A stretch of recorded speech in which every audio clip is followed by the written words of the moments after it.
শুনতাম, ওনার আওয়াজ শুনে পিছন দিকে না তাকাইতাম, তাহলে আমাদের সবার উপরে একযোগে আক্রমণ করতো, আমরা একজন মুসলিমও বেঁচে থাকতে পারতাম না। সুবহানাল্লাহ।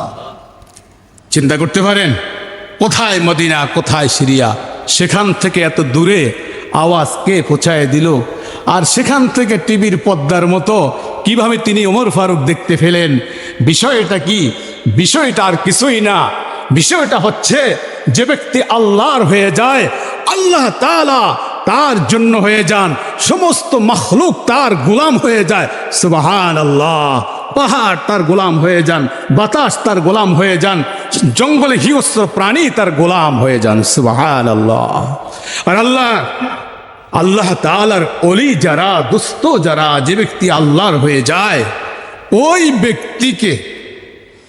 ব্যক্তির সাথে কেউ যদি দুশ্মনী করে, মান আদালি ওয়ালিয়ান ফাকাদ আযানতুহু বিল হারব। আল্লাহ তাআলা হাদিসে কুদসির মধ্যে বলেন, আমার কোনো খাস বান্দা, আমার কোনো বন্ধু, আমার কোনো দোস্তের সাথে কেউ যদি দুশ্মনী করে, আমি আল্লাহ তার বিরুদ্ধে যুদ্ধ ঘোষণা করি। বলেন আল্লাহু আকবার। যাই, আল্লাহ তাআলা আমাদের কাছ থেকে কি চান? আমরা যেন আল্লাহ তাআলার পুরা গোলাম হয়ে যাই, আমরা যেন আল্লাহ তাআলার পুরা হুকুমগুলি পালন করি। এক কথায় আমরা যেন আল্লাহ তাআলার হয়ে যাই। দেখেন, একজন বাবা সন্তানের কাছ থেকে কি চায়? আমার সন্তানটা যেন আমার হয়ে যায়। একজন ওস্তাদ ছাত্রের কাছ থেকে কি আশা করে? এই ছাত্রটা যেন আমার পুরা আমার আনুগত্য করে। একজন পীর মুরিদের কাছ থেকে কি আশা করে? সে যেন আমার পুরা আনুগত্য করে। একজন মালিক শ্রমিকের কাছ থেকে কি আশা করে? আমার শ্রমিক আমার কাজটা যেন পুরা আদায় করে। একজন স্বামী তার স্ত্রীর কাছ থেকে কি চায়? তার পূর্ণ ভালোবাসাটা, তার সবটুকুন ভালোবাসাটু যেন আমার জন্য হয়ে যায়, আমাকে দিয়ে দেয়। তেমনি একজন স্ত্রীও স্বামীর কাছ থেকে চায়, আমার স্বামী তার সবটুকুন ভালোবাসা আমার জন্য যেন হয়। একজন স্বামী স্ত্রীর কাছ থেকে চায়, আমার স্ত্রী যেন শুধু আমারই হয়ে থাকে, অর্থাৎ তার সবটুকুন ভালোবাসা যেন আমার জন্য হয়। ঠিক তদরূপ আল্লাহ তাআলাও আমার কাছ থেকে, আপনার কাছ থেকে চান, বান্দার কাছ থেকে চান, বান্দার সবটুকুন ভালোবাসা যেন আমি আল্লাহর জন্য হয়, তার সবটুকুন ভালোবাসা যেন আমাকেই দিয়ে দেয়। আর এটাই তো হলো ঈমানের দাবি। একজন মুমিন হওয়ার জন্য, কেউ যদি খাঁটি মুমিন হতে চায়, সে তো তার সবটুকুন ভালোবাসা আল্লাহর জন্য উজাড় করে দিতে হয়, ঠিক না ভাই? তো আল্লাহ তাআলা তো এই জন্যই আমাকে বানিয়েছে, এই জন্যই তো আপনাকে বানিয়েছে, যে বান্দা আমার গোলামি করবে, বান্দা আমার বন্দিগি করবে, বান্দা আমার দাসত্ব করবে, বান্দা আমার পুরা হুকুমগুলি পালন করবে, বান্দা আমার বিধানটা পুরা পালন করবে। এই জন্যই তো আল্লাহ তাআলা আমাকে আপনাকে বানিয়েছেন। কি বলেন, ঠিক না ভাই? আমি যদি আল্লাহ তাআলাকে আমার সবটুকুন ভালোবাসা দিয়ে দেই, তাহলে আল্লাহ তাআলাও তার সবটুকুন ভালোবাসা আমার আপনার জন্য দিয়ে দিবেন। ফাযকুরুনি আযকুরুকুম। আল্লাহ বলছেন না কোরআনে, বান্দা আমাকে স্মরণ করো, আমি স্মরণ করব তোমাদেরকে। ও বান্দা, তুমি যদি আমাকে আমার জিকির করো, তাহলে আমিও তোমার জিকির করব। আমাকে ডাকো, আমি ডাকবো। আমাকে স্মরণ করো, আমি তোমাকে স্মরণ করব। বান্দা আমাকে ভালোবাসো, আমিও তোমাকে ভালোবাসবো। अल्लाह ताला हम तुम्हारे तुम हमारे हो चुके, दोनों जानिब से इशारा हो चुके। আমি তোমার হয়ে গেলাম, তুমিও আমার হয়ে যাও। দুই দিক থেকে যখন ইশারা আসবে, ভালোবাসার ইশারা আসবে, তখনই এই ভালোবাসা পরিপূর্ণতা লাভ করবে।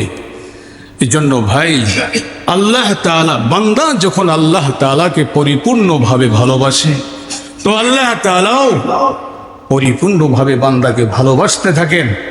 আর বান্দাকে যখন আল্লাহ তাআলা ভালোবাসেন, তখন সমস্ত মাখলুক তাকে ভালোবাসতে থাকে। সুবহানাল্লাহ, মাল্লাহুল মাওলা ফালাহুল কুল। যে আল্লাহর হয়ে যায়, তার সব কিছু তার হয়ে যায়। বান্দা যখন আল্লাহকে ভাইভাবে ভালোবাসা দেয়, আল্লাহ তখন বান্দাকে ভালোবাসা দেয়।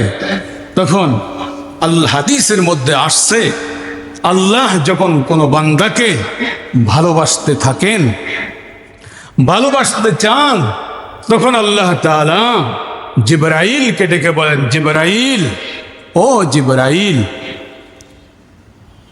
আল্লাহ তাআলা জিবরাইলকে ডাক দেন, ও জিবরাইল, আহবাবতু ফুলানান, আমি তো অমুক ব্যক্তিকে ভালোবাসি, তুমিও তাকে ভালোবাসো।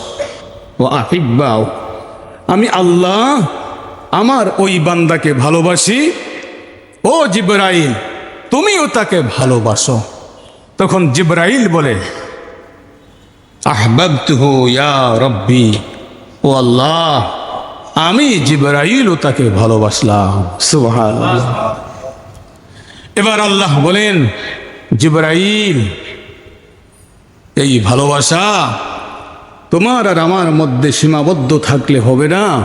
যাও, সাত আসমানের মধ্যে যত ফেরেশতা আছে, সমস্ত ফেরেশতাগুলোর মধ্যে ঘোষণা করে দাও যে এই বান্দাকে, এই ব্যক্তিকে আল্লাহ ভালোবাসেন, আমি জিবরাইল ভালোবাসি।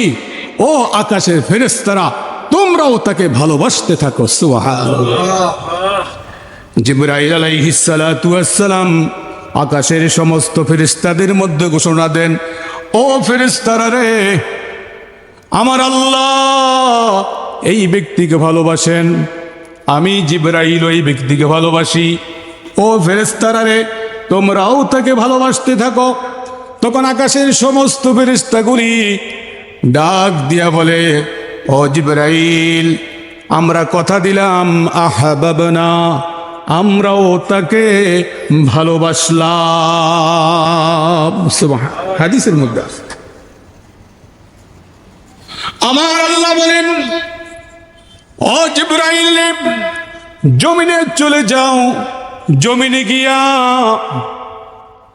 জমিনের মধ্যে জলে স্থলে জঙ্গলে যত মাখলুক আছে তাদের মধ্যে ঘোষণা করে দাও, ভালোবাসার ঘোষণা করে দাও। তখন জিবরাইল আলাইহিস সালাম জমিনে এসে ডাক দেয়, ও জঙ্গলের প্রাণীরা, ও সমুদ্রের প্রাণীরা, যেখানে যারা যেখানে আছো শুনে রাখো, অমুক ব্যক্তিকে তো আল্লাহ তাআলা ভালোবাসেন, আকাশের সমস্ত ফেরেশতারা ভালোবাসেন, আমি জিবরাইলও ভালোবাসি। ও জমিনের মখলুকেরা, তোমরাও তাকে ভালোবাসো। তখন তাদের পক্ষ থেকে আওয়াজ আসে, আহবাবনা, ও জিবরাইল, হ্যাঁ আমরাও তাকে ভালোবাসলাম। সুবহানাল্লাহ। এই ব্যক্তিকে, যেই ব্যক্তিকে আল্লাহ ভালোবাসেন, ওই ব্যক্তিকে সমস্ত আকাশ আর জমিনের সমস্ত মাখলুক তাকে ভালোবাসতে থাকে। সুবহানাল্লাহ। এই জন্য দেখেন না, অনেক ইতিহাস আছে যে এক বুজুর্গের কথা তো বাতাস শুনেছেন, জঙ্গলে প্রাণী বাঘ তার কথা শুনেছে, আছে না? কি বলেন? আব্দুল্লাহ ইবনে আব্বাস রাদিয়াল্লাহু তাআলা আনহু হজ করতে যাচ্ছেন, প্রতিমধ্যে দেখলেন অনেকগুলা লোক দাঁড়ানো। জিজ্ঞেস করলেন, তোমরা এখানে দাঁড়ানো কেন? তারা বলল, ও ভাই, আপনি কে চিনি না, তবে আমরা হজের রওনা হচ্ছি। সামনে একটা বাঘ দাঁড়িয়ে আছে, তার ভয় আমরা যেতে পারছি না।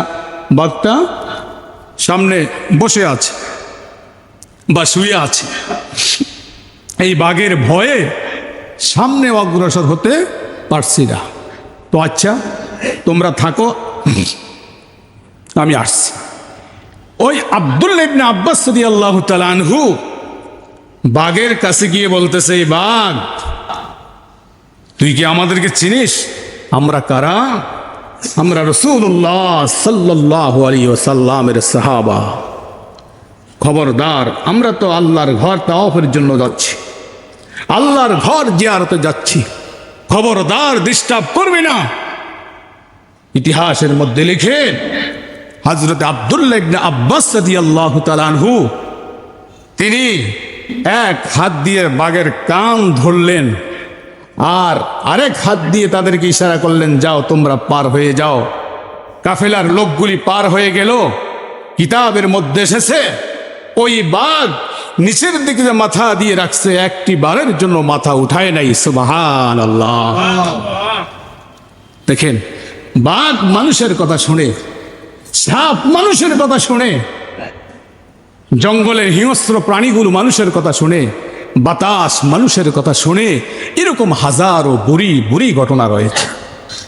কথা ঠিক কিনা বলেন? এই জন্য ভাই, আমি আল্লাহর হতে হবে। আমি যদি আল্লাহর হয়ে যাই আর আল্লাহ যদি আমার হয়ে যান, সমস্ত মাখলুক আমার হয়ে যাবে, আমার হয়ে যাবে। আরে চিন্তা করতে পারেন, হযরত ওমর রাদিয়াল্লাহু তাআলা আনহু তিনি মদিনা মুনাওয়ারার মসজিদের মধ্যে, মসজিদে নববীতে খুতবা দিচ্ছেন। এমন সময় দেখতে পেলেন সেই শত শত মাইল দূরে সেখানে পাঠানো যুদ্ধে পাঠানো এক কাফেলা যুদ্ধ করতেছেন। পিছন থেকে পাহাড়ের, তাদের পিছনে পাহাড় ছিল, পাহাড়ের উপর থেকে শত্রুরা আক্রমণ করতেছিল। তারা প্রস্তুতি নিচ্ছিল দল বলে মুসলমানদের উপরে হামলা করবে। হযরতে ওমর ফারুক রাদিয়াল্লাহু তাআলা আনহু মসজিদে নববীতে ওই মুহূর্তে খুতবা দিচ্ছেন। তিনি দেখতে পাচ্ছেন শত শত মাইল দূর থেকে কাফেরেরা মুসলমানদের উপর আক্রমণ করতেছে, তিনি দেখতে পেয়েছেন। সুবহানাল্লাহ। তো তিনি এই খুতবার ভিতরেই ডাক দিয়ে বললেন, ইয়া সারিআতুল জাবাল।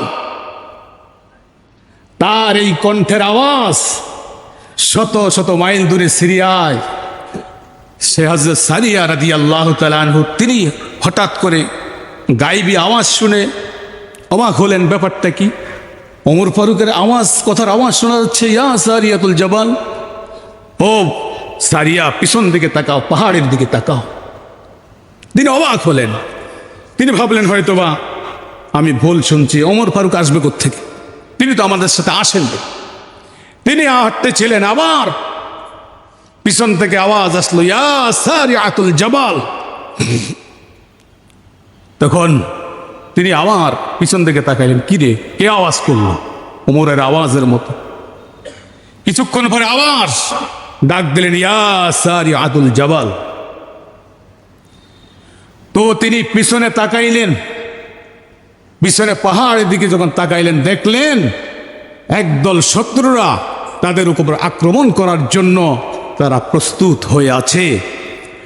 তো তিনি যখন মদিনায় আসলেন, মদিনার লোকেরা তাকে জিজ্ঞেস করলো, ভাই ওমর ফারুক রাদিয়াল্লাহু তাআলা আনহু অমুক দিন মিম্বরে দাঁড়িয়ে খুতবারত অবস্থায় হঠাৎ করিয়া সারিয়াতুল জাবাল, ইয়া সারিয়াতুল জাবাল পর পর তিনটা ডাক দিয়েছে, তুমি কি আওয়াজ শুনেছ?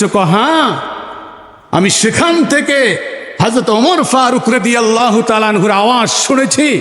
আর ওনার আওয়াজ শুনে আমি পিছনে তাকাইলাম, তাকায় দেখলাম শত্রুর আক্রমণ করার জন্য প্রস্তুতি নিয়েছে।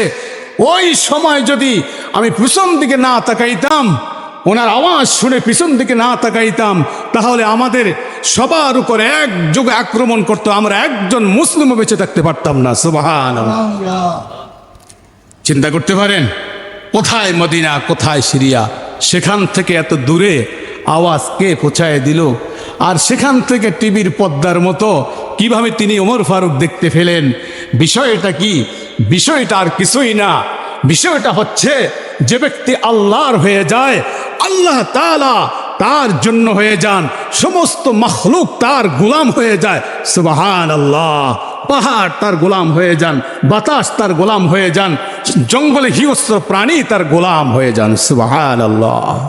আর আল্লাহ তাআলার ওলি যারা, দোস্ত যারা, যে ব্যক্তি আল্লাহর হয়ে যায়,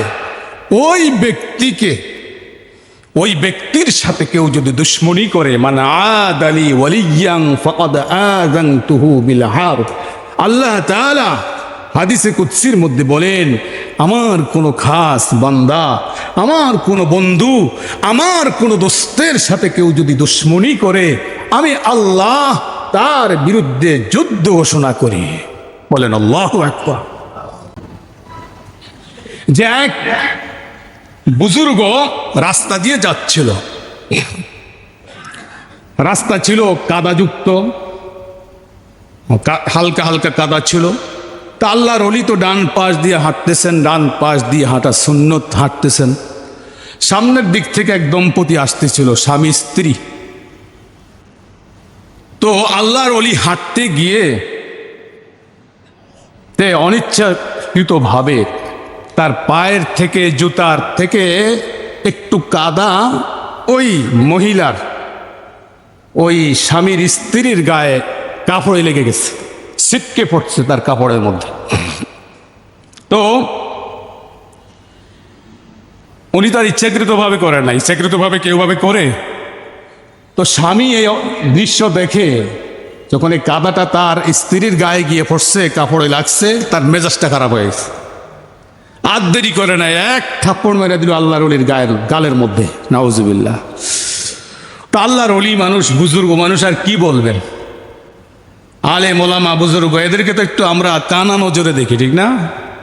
হুজুর মানুষ, মোল্লা মানুষ, এদেরকে একটু ছোট নজরেই সামাজিকভাবে দেখা হয়, ঠিক না ভাই? কেন? তিনি যে একজন আলেম, তিনি তার মাথায় টুপি আছে, তার গায়ে সুন্নতি জামা আছে, 5 ওয়াক্ত নামাজ পড়েন, মুখে লম্বা দাড়ি আছে, তিনি আল্লাহর হুকুম মানেন, রসুলের তরিকা মানেন। এই জন্য সামাজিকভাবে আমাদের মুসলমান সমাজেও তাকে একটু কানা নজরে দেখা হয়, ঠিক না ভাই? হ্যাঁ, মৌলবী মানুষ, আলেম মানুষ, সে জোরে কথা বলবে কেন? সে সমাজের ভিতরে মোড়লগিরি করবো কেন? ঠিক না ভাই? সে মৌলবী মানুষ, সে মসজিদ আর মাদ্রাসা থাকবে, রাজনীতি করবে কেন? এমন একটা ধ্যান ধারণা আমাদের মধ্যে আছে না কি ভাই? হ্যাঁ, এর কারণ হলো ইসলাম সম্পর্কে আমরা অজ্ঞ, পুরা দিন আমরা বুঝি না। আলেমদের কাজ কি? আলেমদের কাজেই তো যত মৌলিক কাজ আছে, সমস্ত কাজ তো আলেমরাই করবে। কথা বুঝাইস? হ্যাঁ, রাষ্ট্র পরিচালনা থেকে শুরু করে সমস্ত সামাজিক সমস্ত গুরুত্বপূর্ণ কাজগুলা আলেমরাই করবে। শিখিয়ে গেছেন কে? শিখিয়েছেন? মুহাম্মদুর রাসূলুল্লাহ সাল্লাল্লাহু আলাইহি সাল্লাম। রসুল কি শুধু মসজিদ মাদ্রাসায় ছিলেন? শুধু দাওয়াতেই ছিলেন? হ্যাঁ, রসুল রাষ্ট্রপ্রধানও ছিলেন। কেউ যদি মনে করেন আলেমরা কেন রাষ্ট্রপ্রধান হবেন, তাহলে বুঝতে হবে আপনার ইমানের মধ্যে সমস্যা আছে। কথা বুঝাইতে পারলাম ভাই? ইসলাম বুঝতে হবে, দিন বুঝতে হবে। যাই হোক, একজন আলেম মানুষ, বুজুর্গ মানুষ, তার জুতা থেকে কিছু কাদা ওই মহিলার কাপড়ে গিয়ে লাগছে। স্বামীর মেজাজটা খারাপ হয়ে গেছে, দিয়ে দিল একটা থাপ্পড় মেরে। আল্লাহর ওলি মন খারাপ করে সামনের দিকে চলতে লাগলো। কিছু দূর যাওয়ার পরে ছোট্ট একটা বাজার পড়লো, এক হোটেলের সামনে দিয়ে যাচ্ছে। মালিক দেখে সালাম দিয়ে বলল, হুজুর, আমার আশাটা মনে হয় পূর্ণ হয়েছে। আমি আজকে সকালবেলা নিয়ত করছি, আমি একজন আলেমকে 1 গ্লাস দুধ পান করাবো। হুজুর আসেন মেহেরবানি করে একটু আমার দাওয়াতটা গ্রহণ করেন, আপনাকে দেখেছি, আমি অনেক খুশি হয়েছি, আপনি আমার দাওয়াতটা গ্রহণ করেন। হুজুর গিয়ে বসলেন ওই দোকানে, টুলের উপরে। ওই মালিক 1 গ্লাস গরম দুধ তাকে এনে দিলেন। তিনি আল্লাহর নাম নিয়ে খাইতেছেন। খাইয়ে আলহামদুলিল্লাহ, আল্লাহ শুকর আদায় করলেন, আর বললেন, আল্লাহ, তোমার কুদরত বুঝা বড় দায়, তোমার হেকমত বুঝা বড় দায়। ওগো আল্লাহ, কিছুক্ষণ আগে একটা থাপ্পড় খাওয়াইছ, আর এখন কয়েক মিনিট পরে তুমি আমাকে গরম এক গ্লাস দুধ পান করাইছো। তোমার কুদরত তো বুঝলাম না। যাই হোক, আল্লাহর ওলি বাজার থেকে বাড়িতে চলে গেছেন। কিছুক্ষণ পর ওই মহিলা আর কয়েকজন লোক তার বাড়িতে হাজির। হুজুর, আমাকে মাফ করে দেন, আমার স্বামীকে মাফ করে দেন, আমাদেরকে মাফ করে দেন। আমার স্বামী আপনার সাথে বেয়াদবি করে, সেই জন্য আপনি কি করছেন, তার জন্য বদদোয়া করেছেন। আপনার বদদোয়ার ফসল এই হলো। আমার স্বামী বাড়িতে গেছে, কেঁদে কেঁদে বলছে, আমার স্বামী যখন বাড়িতে গেছে দোতলায় উঠতেছিল, হঠাৎ পা পিছলাইয়া এমনভাবে বেকায়দায় পড়ছে, পড়ার সাথে সাথে মরে গেছে। আপনি যে বদদোয়া দিয়েছেন, আপনার সাথে বেয়াদবি করছে, আপনি মাফ করে দেন, না হয় আমিও ধ্বংস হয়ে যাব। তখন আল্লাহর ওলি বলে, না মহিলা, আমি তো বদদোয়া দেই না, আমি বদদোয়া দেই না। ব্যাপারটা কি জানো, তোমার স্বামী তো তোমাকে অনেক ভালোবাসে, যার কারণে একটু কাদা আমার জুতার থেকে ছিটকে তোমার গায়ে লাগছে। তোমার স্বামী সহ্য করতে পারে না, কারণ তোমার স্বামী তোমাকে অনেক মহব্বত করে, অনেক ভালোবাসে। এই জন্য সাথে সাথে দেরি না করে প্রতিশোধ নিয়ে আনিল, আমাকে একটা থাপ্পড় দিছে। দেখো, তোমার স্বামী তোমাকে তো অনেক মহব্বত করে ভালোবাসে, আমার আল্লাহ এর চাইতে আমাকে বেশি ভালোবাসে। যখন তোমার স্বামী আমাকে থাপ্পড় দিয়েছে, আমার আল্লাহ সহ্য করতে পারে না, সাথে সাথে আল্লাহ তাআলা প্রতিশোধ নিয়ে নিয়েছেন। তা আমি আসলে বদদোয়া করি না। বলেন আল্লাহু আকবার। দেখেন, এই জন্য আল্লাহ তাআলা বলেন, মান আদালি ওয়ালিয়ান ফাকাদ আযানতুহু বিল হারব। যে ব্যক্তি আমার কোনো ওলির সাথে, আমার কোনো বন্ধুর সাথে দুশ্মনী করে, কষ্ট দেয়, শত্রুতা করে, আমি আল্লাহ ওই ব্যক্তির বিরুদ্ধে, ওই জালেমদের বিরুদ্ধে যুদ্ধ ঘোষণা করি। সুবহানাল্লাহ। দেখেন, আল্লাহ যদি যুদ্ধ ঘোষণা করে কারোর বিরুদ্ধে, তার কোনো উপায় আছে বলেন? তার উপায় আছে? যেন আসুন আমরা আল্লাহর হয়ে যাই, আমরা আল্লাহর হয়ে যাই। আল্লাহর হব কিভাবে? আল্লাহর হব কিভাবে? প্রশ্ন হলো আল্লাহর কিভাবে হবো? আল্লাহর হবে সাধারণ কথা। আপনি আপনার বাবার কোনো হুকুম পালন না করলে আপনার বাবা রাগ হয়ে যায়, ঠিক না ভাই? এমন কি অনেক সময় বাবার হুকুম পালন না করলে সন্তানকে ত্যায্য করে দেয়। কেন? বাবা তার জন্মদাতা, জন্ম দিয়েছে। আসলে বাবা তো জন্ম দেয় না, জন্ম দেওয়ার মাধ্যম। অনেকের তো সন্তানও হয় না। আসল জন্মদাতা তো আল্লাহ তাআলা। আসল সৃষ্টিকর্তা কে? আল্লাহ। আপনি মাধ্যম। তো সব কিছু করতেছেন তো আল্লাহ তাআলা, লালন পালন করছেন আল্লাহ তাআলা, সৃষ্টি করেছেন আল্লাহ, সব তো আল্লাহ। তো আপনি বাবা, আপনার সন্তান একটু কথা শুনে নাই, আপনি তাকে ত্যায্য করে দিলেন। তো আল্লাহ তাআলার হুকুম যদি আপনি পালন না করেন, তাহলে আল্লাহ তাআলা রাগ করবেন না? কি বলেন? তাই তো স্বাভাবিক। তাহলে আল্লাহ তাআলা খুশি হবেন কখন? দেখুন, আল্লাহ তাআলার পুরা হুকুম যদি আপনি মানেন, তাহলেই আপনি আল্লাহ তাআলা খুশি হবেন, আল্লাহ তাআলার দোস্ত হবেন, আল্লাহর বন্ধু হবেন, আল্লাহর ওলি হবেন, আপনি আল্লাহর হয়ে যাবেন।